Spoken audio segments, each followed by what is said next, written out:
안녕하세요. 사랑하는 성도님, 은혜의 주님이 우리와 함께 하십니다. 우리와 함께 하시는 주님을 찬양합니다. 기도합시다. 하나님 감사합니다.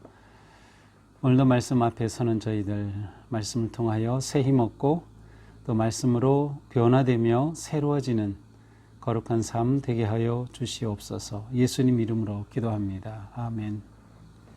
네, 오늘 말씀은 출애굽기 14장 15절에서 마지막 31절까지입니다. 좀 긴 구절이라 그냥 처음부터 이렇게 말씀을 나누도록 하겠습니다. 우리 출애굽기 14장 15절입니다.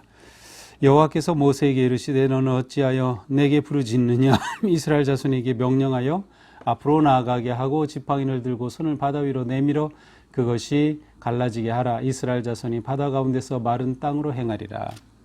자, 이제 바로의 군대가 추격해 왔습니다. 아마 이스라엘 백성들은 한 3일 정도 이렇게 이동했던 것 같고요. 이제 병거를 끌고 말을 끌고 추격하는 그 이집트 군대는 뭐 하루 안 걸리고 금방 추격했을 것 같습니다. 이렇게 그 바로의 군대가 추격해 오자 이스라엘 백성들은 두려움에 빠졌었죠. 그리고 심지어 그 모세를 원망하고 왜 우리를 이곳으로 끌고 가느냐고 그렇게 대항하였던 그러한 모습까지 보았어요. 자, 이러한 상황에서 모세는 얼마나 힘들었을까요? 모세는 하나님께 부르짖었습니다. 하나님께 간절히 부르짖었어요. 그런데 하나님께서 모세에게 말씀하십니다. 어찌하여 내게 부르짖느냐? 그건 내게 부르짖지 말라 그러한 뜻이 아니라 내게 계속 부르짖기만 하느냐라는 것이죠. 이제 이스라엘 자손에게 명령해라. 그래서 앞으로 나아가게 해라. 그리고 지팡이를 들고 손을 바다 위로 내밀어서 그것이 갈라지게 하라. 그렇게 되면 이스라엘 자손이 바다 가운데서 마른 땅으로 행하리라. 자, 이스라엘 백성들은 처음에 북쪽으로 가다가 다시 되돌아와서 거꾸로 돌이켜 해안길로 들어왔어요. 그렇게 돌아왔기 때문에 다시 가려고 하면은 바다가 막혀 있습니다. 자, 그러니 이스라엘 백성들이 두려워올 수밖에 없었던 것은 바로 군대가 추격해 오죠. 가려고 하지만 앞에는 바다가 막혀 있죠. 어떻게 합니까? 이런 상황에서 하나님은 모세에게 이스라엘 백성들로 나아가게 하라는 것이 바다로 나아가게 하라는 겁니다. 바다를 향해서. 그러면서 지팡이를 들고 뻗어서 바다 위로 내밀면 그 바다가 갈라질 것이다. 갈라지게 해라. 그래서 마른 땅으로 이스라엘 백성들이 가도록 하라는 것입니다. 이렇게 되면 애굽 사람들의 마음이 완악하여 이렇게 쫓아왔지만 그래서 이스라엘 백성들이 또 바다 가운데로 들어가서 행진하게 될 때 그 뒤를 계속해서 추격해 올 것이라는 겁니다. 자, 그렇게 되면 하나님께서 그 바로의 군대와 병거 와병으로 말미암아 영광을 얻을 것이다. 어떻게 이게 영광을 얻는 일이 될까요? 그것은 이제 뒤에 나옵니다. 이렇게 내가 그들을 통하여 영광을 얻을 때에야 애굽 사람들이 내가 진정한 여호와인 줄 알게 될 것이다. 내가 진정한 하나님, 내가 진정한 생명의 주 모든 것에 근원인 참 하나님인 것을 알게 될 것이다 라고 말씀하십니다. 자, 이렇게 하나님이 말씀하실 때에 애굽의 군대는 바짝 추격해 온 거죠. 이제 바로 눈앞에 있습니다. 그들은 병거를 타고 오는데 뭐 어떻게 합니까? 근데 이때 하나님께서 놀라운 일을 행하시죠. 19절입니다. 이스라엘 진 앞에 가던 하나님의 사자가 그 뒤로 옮겨 감에 구름 기둥도 앞에서 뒤로 옮겨. 자, 지금 이스라엘 백성들이 출애굽하면서부터 하나님께서는 구름 기둥, 불 기둥, 하나인 구름 기둥, 불 기둥이라고 했어요. 그래서 그들을 인도해 오셨어요. 그런데 지금 인도하니까 앞에 있는 거죠. 그런데 그 하나님의 사자가 뒤로 옮겨 가시니까 구름 기둥, 불 기둥이 뒤로 갔어요. 자, 이스라엘 백성들의 행진하던 앞에 있던 구름 기둥, 불 기둥이 뒤로 가니까 어떻게 됩니까? 이스라엘 백성들과 추격하는 애굽 군대 사이에 기둥이 들어온 것입니다. 자, 이렇게 기둥이 딱 가로막은 것이죠. 이렇게 되니까 어떻게 됩니까? 20절. 저쪽은 구름과 흑암이 있고 이쪽은 밤이 밝음으로 밤새도록 저쪽이 이쪽에 가까이 하지 못하니라. 그렇습니다.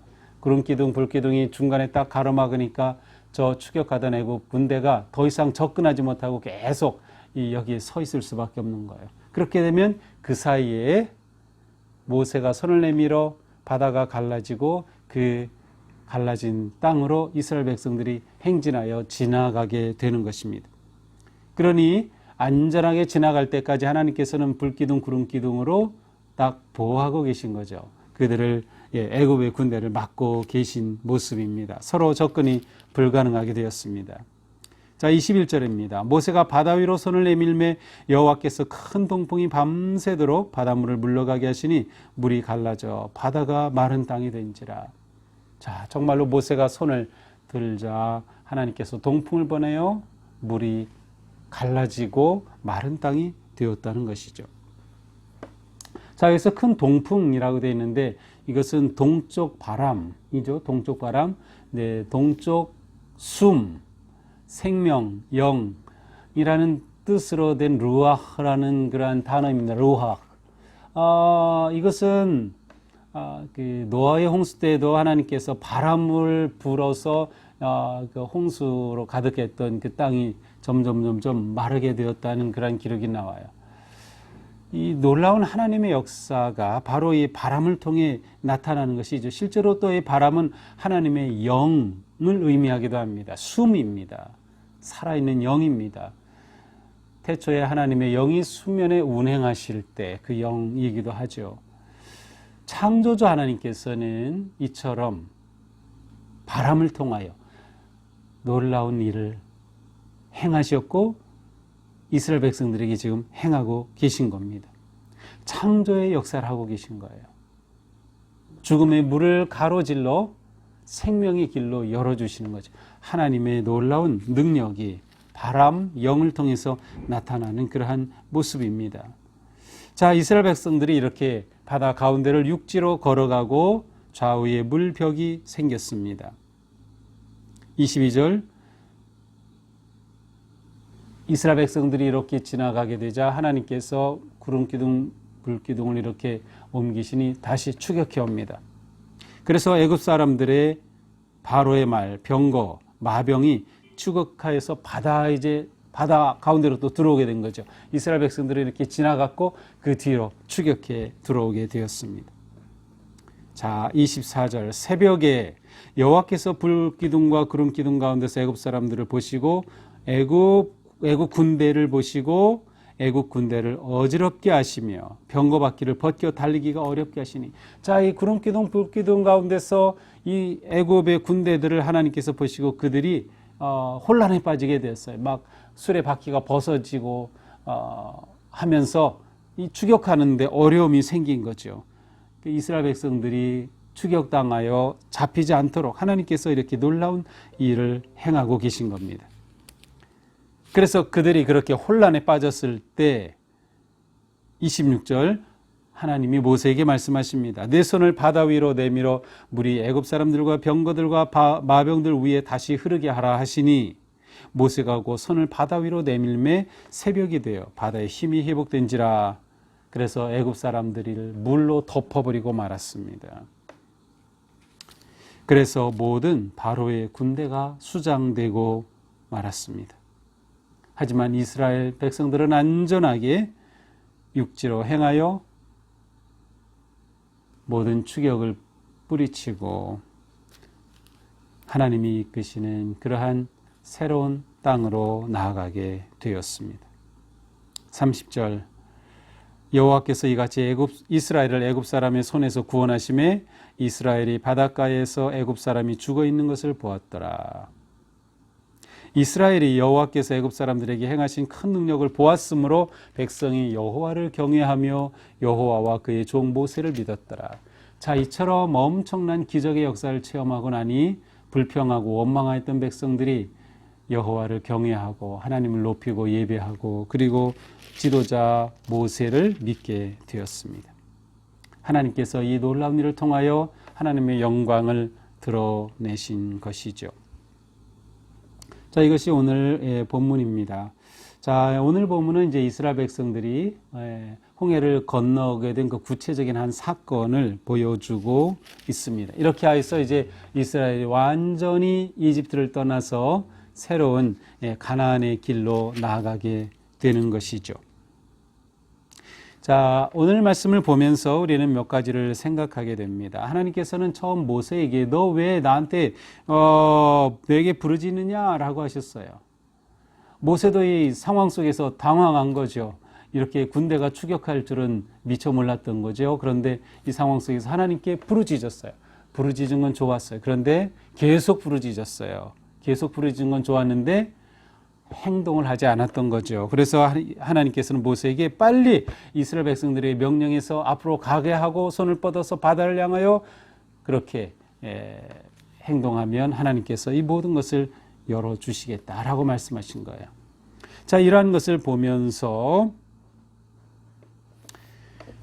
우리는 기도와 행동이 함께 있어야 된다는 것을 알 수 있습니다. 기도와 행동이 함께 있어야 된다. 물론 기도는 우리에게 너무도 중요하고 가장 중요한 영적 삶입니다. 그런데 우리가 기도를 열심히 한 만큼 행동을 그렇게 열심히 해야 된다. 믿고 기도했으면 믿고 행동하는 것입니다. 하나님, 저에게 오늘 평안함을 주세요. 제가 너무 두렵습니다. 그렇다면, 그렇게 기도했다면 정말로 그 두려움을 물리치는 그러한 모습으로 그날의 삶을 시작하고 행동을 해야 되는 것입니다. 방구석에 갇혀서 기도만 하는 것이 아니에요. 그리스도인의 삶은 기도와 행동이 하나로 나아갑니다. 기도 없는 행동 없어야 하고 행동 없는 기도도 없어야 한다. 기도와 행동은 언제나 하나이다라고 하는 것을 기억하면서 우리가 기도했다면 기도한 만큼 그렇게 행동할 때 하나님께서 일하시는 거죠. 하나님께서 역사하시는 겁니다. 모세가 하나님께 기도했을 뿐만 아니라 행동으로 손을 뻗어 하나님의 능력을 나타내 이스라엘 백성들을 구원해야 했던 것이죠. 자, 또한 우리는 하나님은 창조의 주, 능력의 하나님이심을 알 수 있습니다. 이것은 계속 우리가 보고 있는 거죠. 애굽을 10가지 재앙으로 치신 하나님을 통해서 정말 능력의 하나님이 누구신가? 이 세상에 오직 하나님만이 유일한 하나님이심을 애굽도 그들이 섬기던 신도 신 같던 바로도 하나님 앞에는 아무것도 아님을 볼 수 있어요. 근데 오늘 특별히 오늘 말씀을 통해서 하나님은 새롭게 창조하시는 하나님의 창조 때 계시던 하나님의 영, 바람으로 계속해서 일하시는 하나님을 보게 됩니다. 오늘 우리에게 필요한 것은 바로 이 하나님의 영입니다. 하나님께서 우리에게 바람을 불어주셔서 우리를 에워싸고 우리를 위협하고 우리를 고통 가운데로 몰고 가는 그 모든 것들을 날려보내시는 그러한 놀라운 역사, 우리 하나님께서 창조 일을 행하신다. 우리가 이 하나님을 의지하고 신뢰하고 믿음으로 기도하며 행동하는 것이 매우 매우 중요합니다. 하나님께서 다스리셔서 속히 코로나도 다 풀어가 버리시는 그 놀라운 역사가 우리 가운데 나타나기를 우리는 기도해야 할 것입니다. 우리의 이 믿음과 기도가 승리로 이끌어 줄 것입니다. 하나님이 함께 하시면 모든 것은 해결됩니다. 하나님이 함께 하시면 문제는 풀어지는 것이죠. 그렇습니다. 우리 앞에 놓여 있는 바다가 있습니까? 우리를 가로막고 있는 바다가 있습니까? 우리를 추격하고 있는 군대가 있습니까? 우리가 믿음으로 기도하며 주님을 더욱 의지할 때 우리와 함께 하시는 하나님께서 바다 가운데 길을 열어주실 줄로 믿습니다. 바다를 걷는 인생이 되기를 주님의 이름으로 축복합니다. 하나님의 방법은 우리의 방법과 다르고 하나님의 생각은 우리의 생각과 다르기에 우리는 전적으로 하나님을 의지하고 하나님께서 역사하실 것을 기대하면서 앞에 놓여 있는 바다를 가로질러 건너고 뒤에 추격하는 군대가 무너지는 그러한 놀라운 은혜의 역사가 오늘도 우리의 삶 가운데 함께 하시기를 주님의 이름으로 축복합니다. 기도합시다. 하나님 감사합니다. 오늘도 말씀을 통하여서 하나님께서는 끊임없이 새롭게 창조하시고 구원하시고 생명을 일으키시는 하나님이심을 보게 해주셨습니다. 저희들에게 오늘 그 하나님 함께하여 주심으로 생명의 역사가, 변화의 역사가, 구원의 역사가 있게 하여 주시옵소서. 우리를 가로막고 있는 바다가 열려지게 하여 주시고, 우리를 추격하고 있는 군대가 무너지게 하여 주시며, 주님의 능력의 품 안에서 오늘 하루 믿음으로 승리하고 기도하고 행동하는 거룩한 주님의 자녀들로 세워 주시옵소서. 예수님 이름으로 기도합니다. 아멘. 네, 오늘까지 일단 출애굽기 1부 마감합니다. 오늘 14장까지 마감하고요. 이제 내일부터는 잠언이 시작이 됩니다. 이제 5월, 6월 동안 우리 교회에서는 그 오렌지 페스티벌, 오렌지 축제가 진행이 됩니다. 오렌지 먹는 축제가 아니라 오렌지는 가정과 교회를 하나로 묶는다는 그러한 그 의미가 담겨져 있어요. 따뜻한 가정 또 생명력이 넘치는 교회가 하나가 되어서 다음 세대를 일으키고 세우는 그러한 의미가 담겨져 있습니다. 그래서 올해 5월, 6월 동안 우리는 오렌지 페스티벌을 진행하면서 특별히 성품의 옷을 입고 날아오른다라고 하는 주제로 매주일 말씀을 듣고 우리 자신과 또 우리 자녀들이 가정에서 거룩한 성품을 세워가는, 그리스도의 성품을 닮아가는 그러한 캠페인이 진행이 됩니다. 이 성품 운동 또 성품 학교에 우리가 잘 참여하여서 5월, 6월을 통하여서 우리 가운데 하나님께서 놀라운 일 행하시는 것을 우리가 보고 또 우리 스스로 변화되고 성숙하는 것을 기뻐할 수 있는 그러한 복된 기간이 되기를 바라고요. 내일은 토요일이라 묵상을 원래는 올리지 않지만 잠언 시작하는 1장 1절부터 내일 보게 되기 때문에 내일 묵상은 제가 올리도록 하겠습니다. 또 토요일이라 초하루 새벽이 없기도 하고요. 그래서 내일 묵상 제가 올리도록 하겠고요. 또 그 잠언에 관해서 우리가 또 공부할 수 있는 그러한 우리 교회 프로그램에 그 교육 과정에도 참여해 주시면 잠언에 관한 좋은 배움의 기회를 가질 수 있을 것이라고 생각합니다. 또 그동안 그 매일 이 묵상을 전 교인에게 이렇게 문자로 보내드렸는데 아쉽게도 한 3분의 2 정도는 묵상을 전혀 들어오지도 않으시고 그냥 다 문자를 무시해 버리셔요. 그런데 뭐 그건 괜찮은데 그 문자 비용이 어마어마합니다. 그래서 한 달에 100만 원이 넘는 문자 비용이 나가기 때문에 이것을 절약하기 위해서 말씀 묵상을 하시는 분들에게만 문자를 보내드리려고 합니다. 그래서 혹시 여러분들 가운데 유튜브를 구독하고 계셔서 그냥 문자 받지 않고 또 이렇게 보시는 분들은 계속 그렇게 하시면 되겠고요. 또 동수마을 밴드에 들어오셔서 계속 보시는 분들은 그대로 진행하시면 됩니다. 문자를 받지 않으시더라도 그렇게 하시고 꼭 유튜브 구독해 주시든지 아니면 동수마을 밴드에 가입해 주시면 매일 문자 받지 않고도 묵상을 할 수 있습니다. 그러나 문자를 받고 그렇게 눌러서 그 묵상을 계속 보시던 분들에게는 계속 문자를 보내드리려고 합니다. 그런데 누가 그런 분인지 잘 모르니까 문자 계속 보내달라고 교회에 전화해 주셔도 좋고 또 교육자들에게 문자로 카톡으로 알려주셔도 좋고 소그룹 리더나 지역장님들에게 나한테 문자 보내주세요 이렇게 한마디만 해주셔도 괜찮습니다. 그렇게 해서 우리가 계속 말씀 묵상으로 은혜를 누리면 좋겠고요. 또 더 나아가서 다른 성도님들이 이번 기회에 또 더 묵상을 듣고 참여할 수 있도록 좀 우리가 홍보하고 우리가 좀 안내하는 것도 필요할 것 같습니다. 그래서 함께 격려하면서 말씀으로 승리할 수 있게 되기를 바랍니다. 이렇게 또 4월이 지나갑니다. 벌써 4월이 지나가네요. 코로나 계속되지만 속히 코로나가 종식되고 또 우리 가운데 기쁨의 교제와 또 만남이 있기를 기대하면서 5월을 바라봅니다. 사랑하는 성도님 정말 감사하고요. 복된 하루 또 복된 세 달 맞이하게 되기를 주님의 이름으로 축복합니다. 사랑합니다.